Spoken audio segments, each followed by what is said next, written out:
ሰላም ሰላም የአዲስ ላይን ዩቲዩብ ሚዲያ ቤተሰቦች እንዴት አላችሁ? ዛሬ እንግዲህ ሰሞኑን በከፍተኛ ሁኔታ በማህበራዊ ሚዲያዎች ላይ ሲዘዋወር የነበረ አንድ መረጃ ይዤ መጥቻለሁ። እሱም ምንድነው? በተለይ ከአሰሪና ሰራተኛ ጋር በተያያዘ ሰራተኞች ስለሚባረሩበትና ወይ ደግሞ ከስራ ሊባረሩ ስለሚችሉበት ሁኔታ ጠቅላይ ፍርድ ቤት ሰበር ሰሚ ችሎት ተሰጠ ስለተባለው ውሳኔ ያው ህግ ማለት ነው እንግዲህ ስለሱ ህግ ምንድነው ያለው ነገር እውነታው ምንድነው? ከዚህ ቀደም የነበረው አሰራር ምንድነው? ምንስ ነው የተለወጠው የሚለውን እስኪ ከሙያ አንፃር ትንሽ ማብራሪያ የሚያስፈልገው መስሎ ስለተሰማኝ ነው ይህንን ቪዲዮ ይዤላችሁ የመጣሁት ይህንን ጉዳይ ለማጥራት በማሰብ ነው ማለት ነው። ቤተሰቦች ያው እንደተለመደው እንግዲህ ይህንን ቪዲዮ ላይክ በማድረግ ሪፖስት በማድረግ ለሌሎች እንዲደርስ እንድታደርጉት እንደዚሁም ለቻናሉ አዲስ የሆናችሁ ቻናሉን ሰብስክራይብ በማድረግ እንድታበረታቱኝ እጠይቃለሁ። በቀጥታ ወደ ጉዳዩ እገባለሁ ማለት ነው።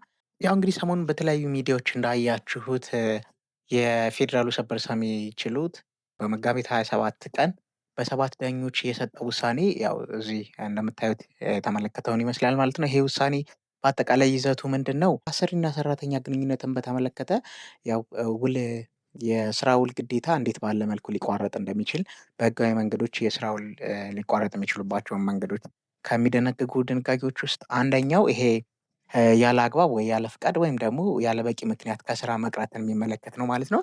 ስለዚህ ከዚህ ቀደም የነበረው በአዋጁ የተቀመጠው ግልጽ ድንጋጌ ማንኛውም ተቀጣሪ ቢያንስ በስድስት ወር ውስጥ ያለ ፈቃድ ወይም ያለ ምንም አይነት በቂ ማስረጃ እና በቂ ምክንያት በስድስት ወር ውስጥ ቢያንስ በተለያየ ቀናት ማለት ነው በተለያየ ቀናት ቢያንስ ለ5 ቀናት ያለ ፈቃድ እንዲሁ ዝም ብሎ ከመሬት ተነስቶ በማን አለብኝነት በቸልተኝነት ከስራ ቦታው እየቀረ እንደሆነ ቀጣሪው ምንም አይነት የጽሁፍ ማስጠንቀቂያ መስጠት ሳያስፈልገው በቀጥታ የስራ ውሉን ለማቋረጥ ይችላል ማለት ነው። ቴክኒካሊ ማባረር ይችላል ማለት ነው። ይሄ የነበረው ግልጽ ድንጋጌ እንግዲህ በተለይ ቀደም እንዳነሳሁላችሁ በአዋጅ ቁጥር 1156 አንቀጽ 27 ንዑስ አንቀጽ 1 ለስር የምናገኘው ድንጋጌ ነው ማለት ነው። ስለዚህ ይህንን ነው አሁን ያሻሻለው ማለት ነው። ከዚህ ቀደም ለምሳሌ ይሄ ህግ የነበረበት ክፍተት ምንድነው? እንደዚህ አይነት ጉዳዮች ሲያጋጥሙ ምን ይሆናል የሚለውን ለአሰሪው ለሰራተኛውም በሚመለከት ምንድነው አሰሪው የሚኖረው መብት ምንድነው? ሰራተኛውስ የሚኖረው መብት ምንድነው? አሰሪው ምን አይነት እርምጃ መውሰድ ይችላል? ሰራተኛውስ ምን አይነት እርምጃ መውሰድ ይችላል? የሚለውን በግልጽ አያብራራም ነበረ።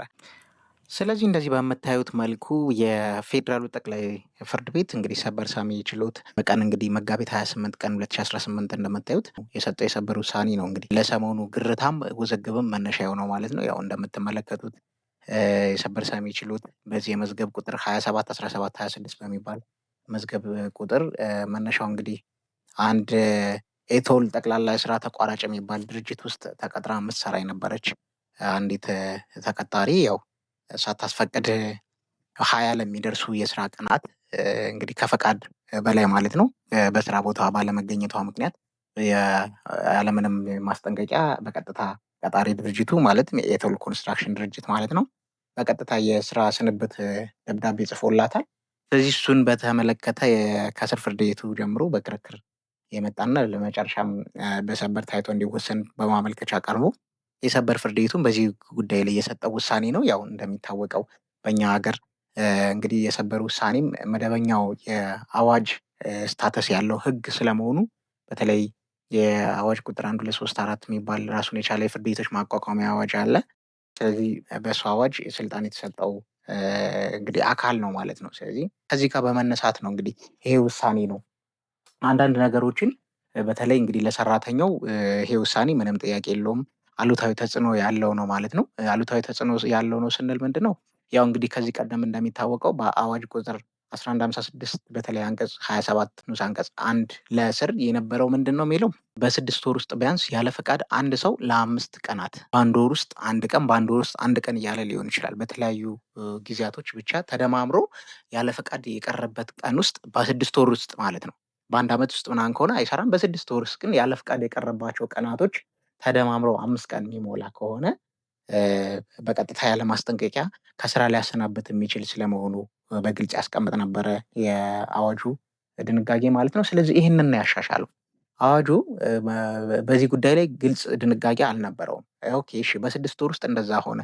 በተከታታይ 5 ቀን እና ከዛ በላይ የቀረ ሰራተኛ ዕጣ ፈንታውስ ምን ይሆናል የሚለውን አዋጁ በግልጽ አላስቀመጠም ነበረ። ስለዚህ እሱን ነው ትርጓሜ ሰጥቶ የሰበር ሰሚ ችሎቱ በ7 ዳኞች የሰጠው ውሳኔ ይህንን የሚያሳየው ማለት ነው። ስለዚህ በዚህ ውሳኔ የተቀየሩ መሰረታዊ ጉዳዮች ምንድን ናቸው? ነባሩስ ምንድን ነው?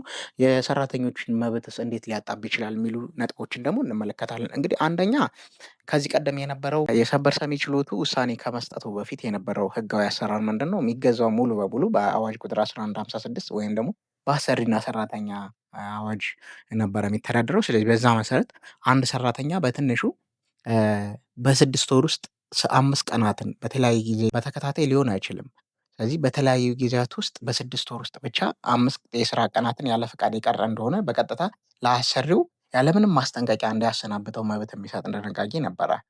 ነገር ግን በተከታታይ 5 ቀን ቢቀር ምን ይሆናል የሚለውን አልመለሰም ነበር የዚህ ቀደም ስራ ላይ ያለው አዋጅ 1156። ስለዚህ እሱን ነው ትርጓሜ የሰጠው። ስለዚህ ይህ ውሳኔ ከዚህ ቀደም የነበረውን በተለይ ዓለም አቀፍ አንድ ትልቅ መርህ አለ። እነዚህ አይነት ግልጽ ያልሆኑ የህግ ድንጋጌዎች ወይም ደግሞ የህግ ክፍተት ባለባቸው ጉዳዮች ላይ በሚኖር የአሰሪና ሰራተኛ ክርክር ወቅት ፍርድ ቤቶች ሊከተሉት የሚገባው የህግ ትርጉም መርህ ፌቨሪንግ ዘ ኤምፕሎይ ወይም ደግሞ ይሄ ተቀጣሪን ተጠቃሚ በሚያደርግ መልኩ ነው ድንጋጌዎች መተርጎም ያለባቸው የሚባል ዓለም አቀፍ ስምምነት አለ።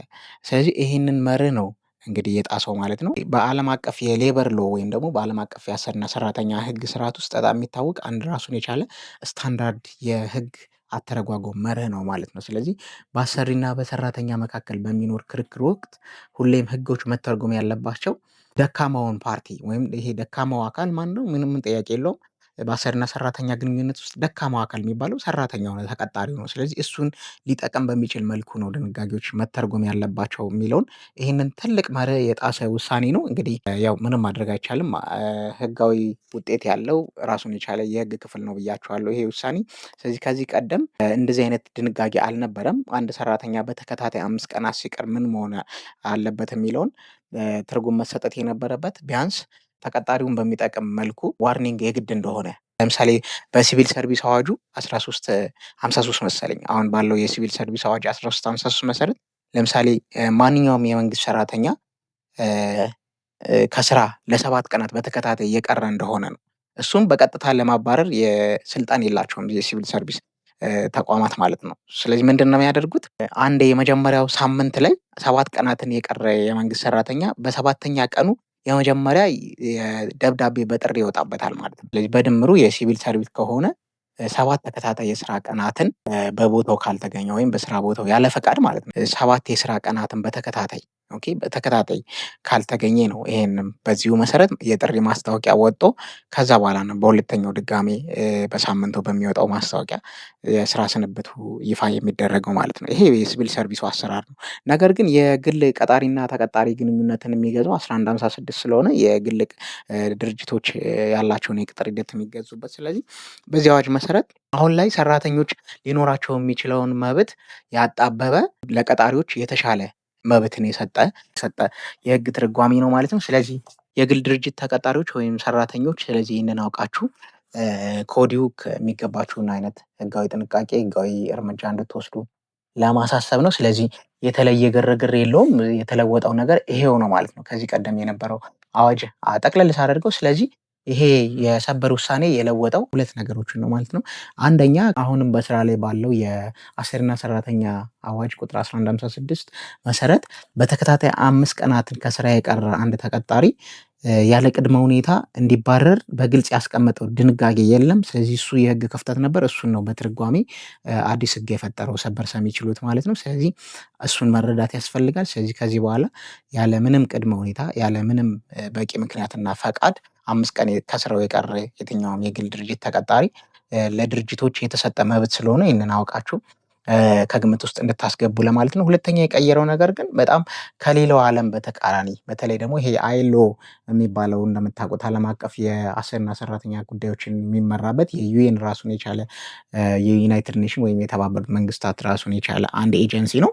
በሱ ስር በጣም የሚታወቅ መርህ አለ። ቀደም ያነሳውላችሁ ይሄ ኢንተርፕሪቴሽን ፌቨሪንግ ዘ ኤምፕሎይ የሚባል ወይም ደግሞ ሰራተኛን ወይ ተቀጣሪን ሊጠቅም በሚችል መልኩ የመተርጎም መርህ የሚባለውን ትልቁን የህግ አተረጓጎም መርህ የጣሰ ውሳኔ ሆኖ አልፏል። ስለዚህ በዚህም ተባለ በዛ እንግዲህ ይሄ ውሳኔ ያው አዋጅ የሚያክል አይነት ልክ የአዋጅ አይነት ስታተስ ያለው አስገዳጅ ውሳኔ ነው። ስለዚህ ተፈጻሚ ይሆንባችኋል ማለት ነው። ስለዚህ ይህንን ለውጥ አውቃችሁ እንድትንቀሳቀሱ ለማለት ነው። አይ ሆፕ ለብዙዎቻችሁ የሚጠቅም መረጃ ነው ብዬ አስባለሁ። ስለዚህ ቪዲዮ ጠቃሚ ነው ካገኛችሁት ለሌሎች እንዲደርስ አድርጉ። ላይክ፣ ሼር እና ሪፖስት በማድረግ ለሌሎች እንዲደርስ አድርጉ። ለቻናሉ አዲስ የሆናችሁ ቤተሰቦችም ሰብስክራይብ በማድረግ እንድትወዳጁ እጠይቃለሁ። በቀጣይ በሌላ ቪዲዮ እመለሳለሁ። እስከዛው ደህና ቆዩልኝ።